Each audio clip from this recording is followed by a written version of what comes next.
AP assembly సమావేశాల్లో నిరవధికంగా వాయిదా పడ్డాయి. 15 రోజుల పాటు జరిగిన ఈ సమావేశాల్లో 9 బిల్లులకు సభ్యులు ఏకగ్రీవంగా ఆమోదం తెలిపారు.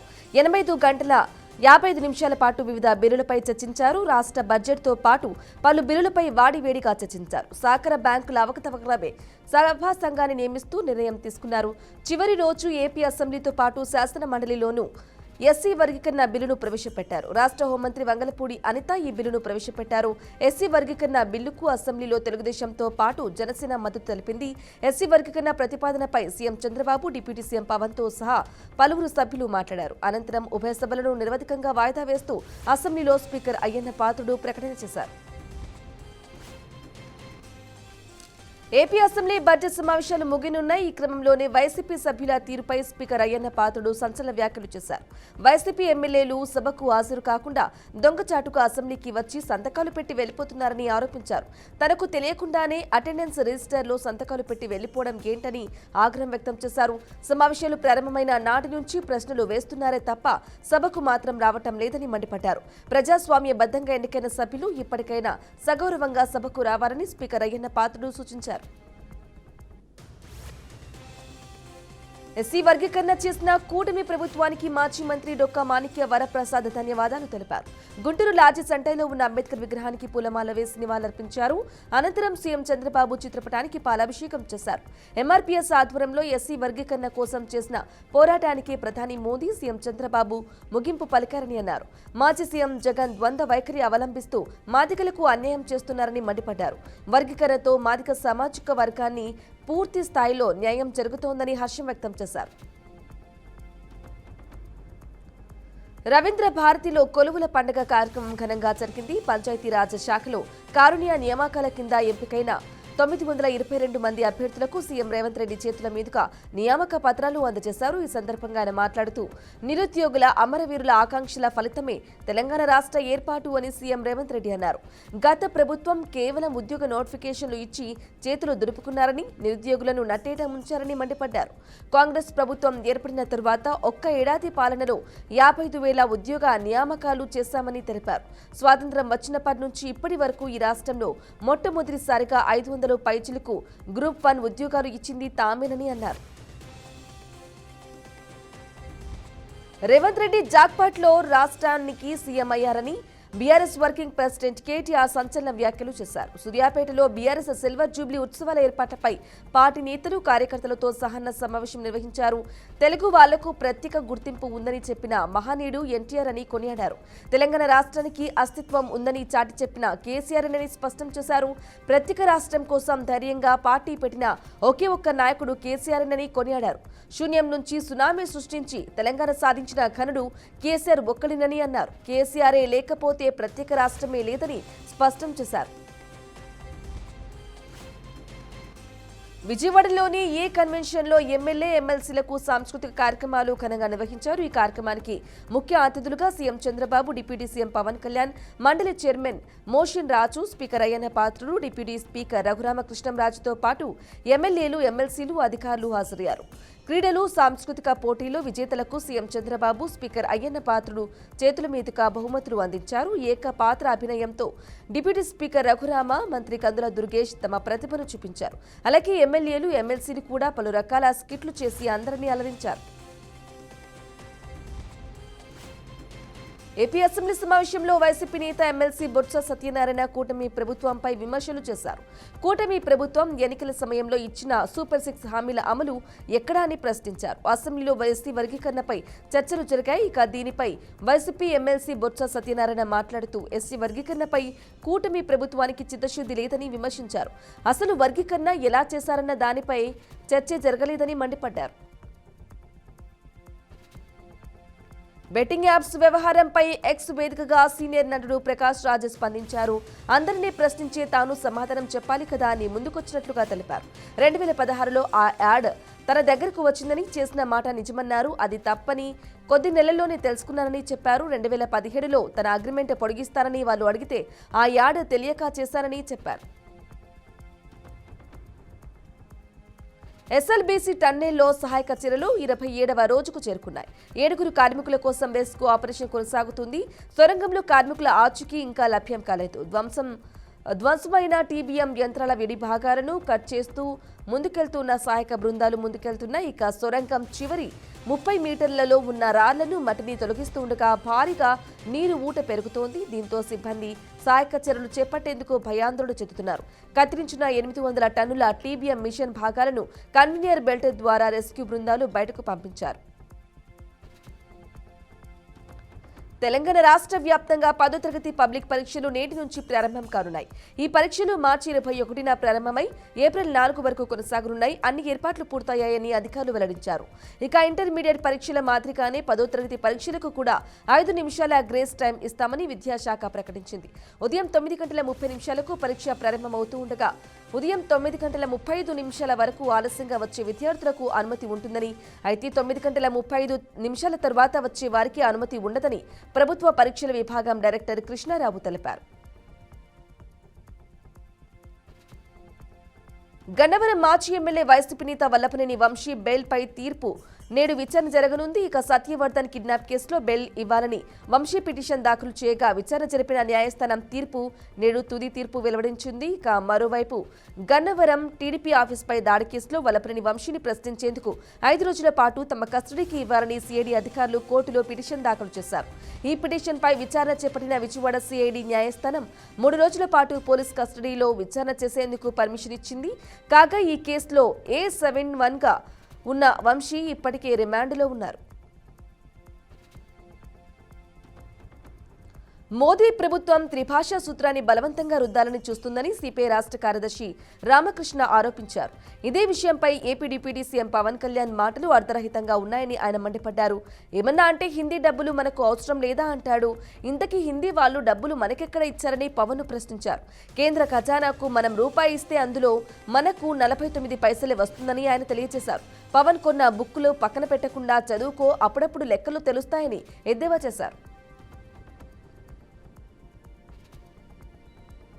బెట్టింగ్ యాప్స్ ప్రమోషన్ కేసులో పోలీసులు దూకుడు పెంచారు. ఈ కేసు విచారణను మరింత వేగవంతం చేశారు.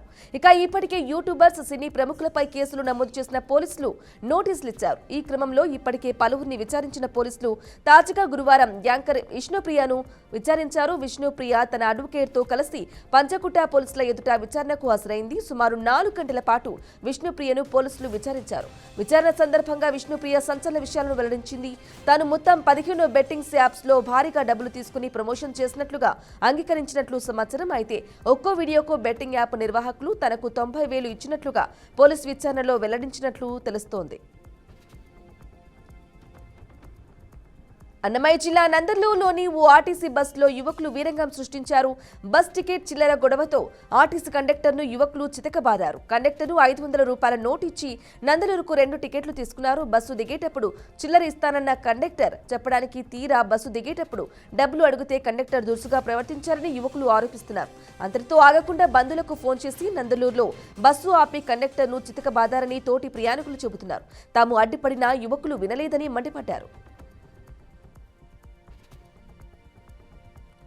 ద్రోణి కారణంగా రాగల నేడు రేపు తెలంగాణ రాష్ట్రంలో పలు ప్రాంతాల్లో వర్షాలు కురిసే అవకాశం ఉందని హైదరాబాద్ వాతావరణ శాఖ తెలిపింది. ముఖ్యంగా ఉత్తర, ఈశాన్య తెలంగాణ జిల్లాల్లో రేపు, ఎల్లుండి ఉరుములు, మెరుపులతో కూడిన వర్షాలు కురుస్తాయని తెలిపింది. అంతేకాకుండా కొన్ని ప్రాంతాల్లో వడగళ్ల వాన పడే అవకాశం ఉందని హెచ్చరించింది. గంటకు 40 నుంచి 50 కిలోమీటర్ల వేగంతో గాలులు వీస్తాయని పేర్కొంది. ఈ ద్రోణి ప్రభావం వల్ల రాష్ట్రంలో ఉష్ణోగ్రతలు 2 డిగ్రీల వరకు తగ్గొచ్చని వాతావరణ శాఖ తెలిపింది. అన్నపై తమ్ములు కత్తులతో దాడి చేసిన ఘటన అన్నమయ్య జిల్లాలో చోటు చేసుకుంది. చిట్వేల్లో సుబ్బు నాగులు ఇటీవలే తన భార్య నుంచి విడిపోయారు. తన భార్యను తనకు కాకుండా చేశారనే కోపంతో ఫోన్లో మాట్లాడుతూ ఉండగా అది తమ్ములు విన్నారు. తమను ఉద్దేశించి అన్నారని ఆగ్రహంతో అన్నపై కత్తులతో దాడి చేశారు. నాగులకు చేతికి, మెడపై తీవ్ర గాయాలయ్యాయి. అనంతరం కుటుంబ సభ్యులు బాధితుడిని ఆసుపత్రికి తరలించారు. సమాచారం అందుకున్న పోలీసులు ఘటనా స్థలానికి చేరుకుని కేసు నమోదు చేసి దర్యాప్తు చేస్తున్నారు. శ్రీకాకుళం జిల్లా మెడికవర్ ప్రైవేటు ఆసుపత్రిలో ఓ బాలుడి తల్లిదండ్రులు ఆందోళనకు దిగారు.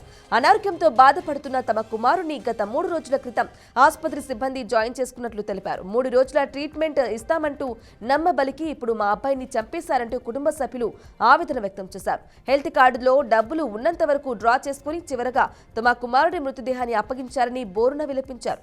తమకు న్యాయం జరిగే వరకు పోరాడుతామని బాలుడి తల్లిదండ్రులు పేర్కొన్నారు. గుంటూరు పశ్చిమ నియోజకవర్గంలో అభివృద్ధిని పరుగులు పెట్టిస్తున్నామని ఎమ్మెల్యే గల్లా మాధవి అన్నారు.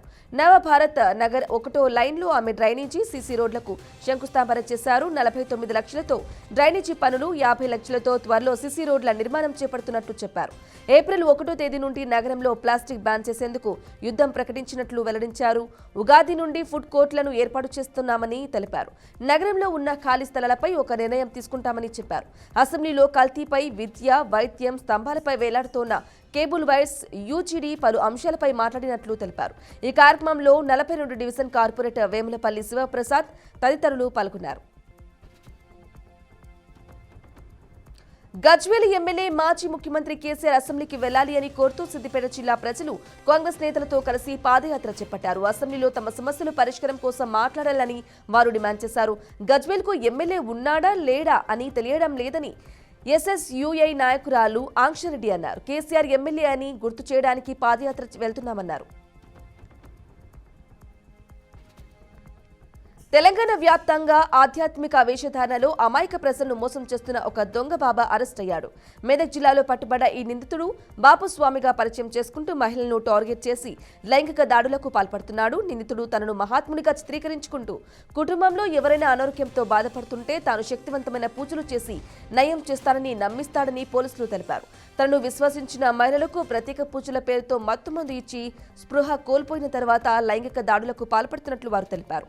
పోలీసులు నిందితుని నుంచి 2 సెల్ ఫోన్లను స్వాధీనం చేసుకుని వాటిలో వందలాది మహిళల వీడియోలు ఉన్నట్లు గుర్తించారు. విచారణలో అనేక మంది బాధితులు ఉన్నట్లు అనుమానిస్తున్నారు. తమకు అనుకూలంగా మార్చుకునేందుకు ప్రయత్నిస్తున్నారు. ఫ్యాన్ మీట్ పేరుతో చిరును కలిసే అవకాశం కల్పిస్తామంటూ కొంతమంది డబ్బులు వసూలు చేస్తున్నారు.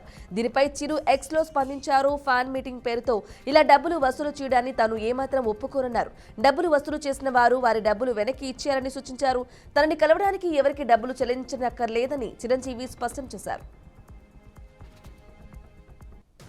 తెలంగాణ అసెంబ్లీ సమావేశంలో భాగంగా నేడు ఉభయ సభల్లో బడ్జెట్ చర్చించి ఆమోదించనున్నారు. ఉదయం 10 గంటలకు ఉభయ సభలు ప్రారంభం కాగానే బడ్జెట్పై చర్చ ప్రారంభం కానుంది. చర్చ అనంతరం డిప్యూటీ సీఎం ఆర్థిక శాఖ మంత్రి మల్లుభట్టి విక్రమార్క సమాధానమిస్తారు. ఉభయ సభల్లోనూ ఆయన సమాధానం ఇవ్వనున్నారు. న్యాయవాదుల సంక్షేమ బిల్లుపై చర్చించి ఆమోదించనున్నారు. తమ పరిధిలో నిరసనలు, ధర్నాలకు అనుమతి నిషేధిస్తూ ఉస్మానియా యూనివర్సిటీ సర్క్యులర్ జారీ చేసింది. దీనిని పలు విద్యార్థి సంఘాలు, రాజకీయ పార్టీలు తీవ్రంగా వ్యతిరేకించాయి. ఓయూ జారీ చేసిన ఈ సర్క్యులర్ మీద హైకోర్టు స్టే విధించింది. ఓయూ పరిధిలో ధర్నాలు, నిరసనలు బ్యాన్ చేస్తూ ఓయూ అధికారులు ఈ నెల 13వ తేదీన ఉత్తర్వులు జారీ చేశారు. ఈ ఉత్తర్వుల చట్టవిరుద్ధమని రఫీ అనే వ్యక్తి హైకోర్టులో పిటిషన్ దాఖలు చేశారు. ఈ పిటిషన్పై హైకోర్టులో జస్టిస్ బి విజయసేన్ రెడ్డి విచారణ చేపట్టారు. భావ ప్రకటన స్వేచ్ఛకు ఈ సర్క్యులర్ విరుద్ధమని పిటిషనర్ తరపు న్యాయవాది తమ వాదనలు వినిపించారు. ఇరువైపుల వాదనల అనంతరం ఈ వ్యవహారంపై వివరణ ఇస్తూ కౌంటర్ దాఖలు చేయాలని ప్రభుత్వానికి ఓయూ రిజిస్టర్కు ధర్మాసనం నోటీసులు జారీ చేస్తూ తదుపరి విచారణను ఏప్రిల్ 9కి వాయిదా వేసింది. రాష్ట్రంలో వైద్య సేవల బలోపేతానికి కృషి చేస్తున్నామని, ఈ దిశగా ప్రభుత్వ హాస్పిటల్స్ లో అధునాతన సౌకర్యాల కల్పనకు సమగ్ర ప్రణాళికలతో ముందుకు వెళ్తున్నామని వైద్య ఆరోగ్య శాఖ మంత్రి దామోదర్ రాజనరసింహ అన్నారు. అన్ని ప్రభుత్వ ఆసుపత్రుల్లో సరిపడా హెచ్ఆర్, ఎక్విప్మెంట్, ఇన్ఫ్రాస్ట్రక్చర్, డ్రగ్స్, శానిటేషన్లపై ప్రత్యేక శ్రద్ధ పెట్టాలని మంత్రి అధికారులను ఆదేశించారు. రాష్ట్రంలో అన్ని ప్రభుత్వ ఆసుపత్రుల్లో వైద్య సేవల బలోపేతానికి సమగ్ర ప్రణాళిక రూపకల్పనపై హైదరాబాద్లోని ఆరోగ్యశ్రీ హెల్త్ కేర్ ట్రస్ట్ కార్యాలయంలో నిర్వహించిన సమీక్షలో మంత్రి అధికారులకు దిశానిర్దేశం చేశారు. ప్రభుత్వ ఆసుపత్రులపై ప్రజలకు నమ్మకం కలిగేలా బ్రాండింగ్ చేయాలని ఆయన సూచించారు. ఏపీ సీఎం చంద్రబాబు కుటుంబం తిరుమలకు చేరుకున్నారు. శ్రీ పద్మావతి అతిథి గృహం వద్ద టీటీడీ అదనపు ఈవో వెంకయ్య చౌదరి వారికి స్వాగతం పలికారు. ఈ తరుణంలో శ్రీ వెంకటేశ్వర స్వామి వారిని నేడు ఉదయం 8 గంటలకు దర్శనం చేసుకోనున్నారు. దీనికి సంబంధించిన ఏర్పాట్లను టీటీడీ చైర్మన్ బీఆర్ నాయుడు చూసుకుంటున్నారు. అయితే ప్రతి ఏడాది మనవడు దేవాంశ్ పుట్టినరోజు సందర్భంగా సీఎం చంద్రబాబు కుటుంబం తిరుమల శ్రీవారిని దర్శించుకోవడం ఆనవాయితీగా వస్తుంది. ఈ నేపథ్యంలో ఈ ఏడాది కూడా దేవాంశ్ బర్త్డే సందర్భంగా నారా కుటుంబం తిరుమలకు వెళ్లినట్లు టీడీపీ వర్గాలు వెల్లడించాయి. విశాఖ క్రికెట్ స్టేడియం వద్ద వైసీపీ శ్రేణులు ఆందోళన చేపట్టారు. స్టేడియానికి వైఎస్ఆర్ పేరు తొలగించడాన్ని వ్యతిరేకిస్తూ నిరసనలు చేపట్టారు. తొలగించిన పేరు యథావిధిగా పెట్టాలని వైసీపీ నేతలు డిమాండ్ చేశారు. గతంలో సీతకొండ వ్యూ పాయింట్ కు వైఎస్ఆర్ పేరును తొలగించారని మండిపడ్డారు. ఉమ్మడి విశాఖ జిల్లాలో అనేక చోట్ల వైఎస్ఆర్ విగ్రహాలు ధ్వంసం చేస్తున్నారని ఆరోపణలు చేశారు. కూటమి ప్రభుత్వం కక్షపూరిత రాజకీయాలు చేస్తుందని వైసీపీ నేతలు విశాఖ స్టేడియం వద్ద భారీగా మోహరించడంతో పోలీసులు కలగజేసుకుని వైఎస్ఆర్సీపీ నేత కేకే రాజ్ను హౌస్ అరెస్ట్ చేశారు. మేడ్చల్ జిల్లాలోని డబుల్ బెడ్రూమ్ ఇళ్ల వద్ద ఉద్రిక్తత చోటు చేసుకుంది. తాము కాకుండా ఇతరులు తమ ఇళ్లలో ఉంటున్నారని పట్టాలున్న లబ్ధిదారులు ఆగ్రహం వ్యక్తం చేశారు. మాజీ ఎమ్మెల్యే సుధీర్ డబుల్ బెడ్రూమ్లు ఇస్తామని చెప్పి ఇక్కడ ఇల్లు నిర్మించారని బాధితులు తెలిపారు. ఇక తీరా ఇల్లు నిర్మించాక తమకు బదులు వేరే వాళ్లకు ఇళ్లను కట్టబెట్టారని లబ్ధిదారులు వాపోయారు. వెంటనే డబుల్ బెడ్రూమ్లలో ఉంటున్న వారు ఖాళీ చేయాలని పట్టాదారులు డిమాండ్ చేశారు. దీంతో ఇరు వర్గాల మధ్య వాగ్వాదం చోటు చేసుకోవడంతో పలువురికి తీవ్ర గాయాలు అయ్యాయి. పోలీసులు కలగ చేసుకుని ఇరు వర్గాలను చెదరగొట్టారు. నక్సలైట్లకు అమిత్ షా స్ట్రాంగ్ వార్నింగ్ ఇచ్చారు. వచ్చే మార్చి 31 వరకు నక్సలిజం లేకుండా చేస్తామని కేంద్ర హోంమంత్రి అమిత్ షా స్పష్టం చేశారు. మన సైనికులు నక్సల్స్ ఫ్రీ ఇండియా క్యాంపెయిన్ దిశలో మరో పెద్ద విజయాన్ని సాధించారని కొనియాడారు. ఛత్తీస్గఢ్లోని బీజాపూర్, కాంకేర్లో మన భద్రతా దళాలు నిర్వహించిన 2 వేర్వేరు ఆపరేషన్లలో 22 మంది నక్సలైట్లు చనిపోయారని తెలిపారు. మోదీ ప్రభుత్వం నక్సలైట్లపై కఠినమైన వైఖరితో ముందుకు సాగుతోందని, లొంగిపోవడం కోసం అవకాశం కల్పించామన్నారు. ఈ అవకాశాన్ని వినియోగించలేని మావోయిస్టుల పట్ల జీరో టాలరెన్స్ విధానాన్ని అవలంబిస్తోందని వెల్లడించారు. వచ్చేడాది మార్చి 31 నాటికి దేశం నక్సల్స్ రహితంగా మారబోతుందని స్పష్టం చేశారు. ఛత్తీస్గఢ్లోని బీజాపూర్ దంతివాడ సరిహద్దులో మరోసారి కాల్పుల మోత మోగింది. ఇవాళ తెల్లవారుజాము నుంచి గంగళూరు పరిధిలోని ఆంజీ అడవుల్లో మావోయిస్టులు భద్రతా దళాల మధ్య భీకరంగా ఎదురు కాల్పులు కొనసాగుతున్నాయి. ఈ కాల్పులో దాదాపు 22 మంది మావోయిస్టులు మృతి చెందినట్లుగా ప్రాథమికంగా తెలుస్తోంది. ఇప్పటికే 2 మావోయిస్టుల మృతదేహాలను స్వాధీనం చేసుకున్నట్లు అధికారులు వెల్లడించారు. మావోయిస్టుల ఎదురు కాల్పుల్లో జవాన్ రాజు కూడా మృతి చెందినట్లు సమాచారం. అదేవిధంగా ఎన్కౌంటర్ జరిగిన చోట భారీగా పేలుడు పదార్థాలు, ఆయుధాలను 210 బెటాలియన్, డిఆర్జీ, కోబ్రా, ఎన్టీఎఫ్ కు చెందిన బలగాలు స్వాధీనం చేసుకున్నాయి. కాగా ఎదురు కాల్పులు నాన్ స్టాప్ గా కొనసాగుతున్నట్లుగా తెలుస్తోంది. ప్రపంచ కుబేరుడు ఎలాన్ మస్క్ ఆధ్వర్యంలో మైక్రో బ్లాగింగ్ సైట్ ఎక్స్ భారత ప్రభుత్వంపై దావా వేసింది. ఐటీ చట్టంలోని సెక్షన్ 79(3)(b)ని ఉపయోగిస్తూ ట్వీట్ను తొలగించడం, ఇతర కంటెంట్ను నిరోధించడం వంటి చర్యలకు పాల్పడుతోందని, ఇది ఏకపక్ష సెన్సార్షిప్ కు దారితీస్తుందని ఎక్స్ ఆరోపించింది. ఈ మేరకు కర్ణాటక హైకోర్టులో భారత ప్రభుత్వంపై దావా వేసింది. ఇండియాలోని ప్రభుత్వ అధికారులు చట్టవిరుద్ధంగా ఆన్లైన్ కంటెంట్ను బ్లాక్ చేయడానికి ఒక వ్యవస్థను ఏర్పాటు చేస్తున్నట్లు ఎక్స్ ఆ పిటిషన్లో పేర్కొంది.